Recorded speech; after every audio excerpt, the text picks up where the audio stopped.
Many dogs experience anxiety in cars, but with the right approach, we can transform their experience.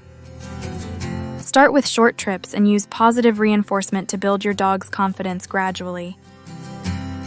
Make the car inviting by using familiar blankets and toys to create a comfortable environment.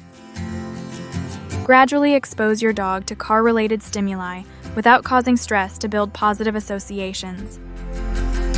Pair car experiences with treats and praise to change your dog's emotional response to cars.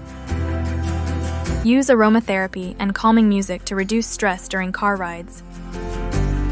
Invest in quality safety tools like harnesses or crates designed for car travel.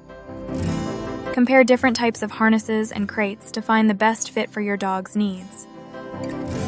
Be patient and consistent in the training process, celebrating small victories along the way.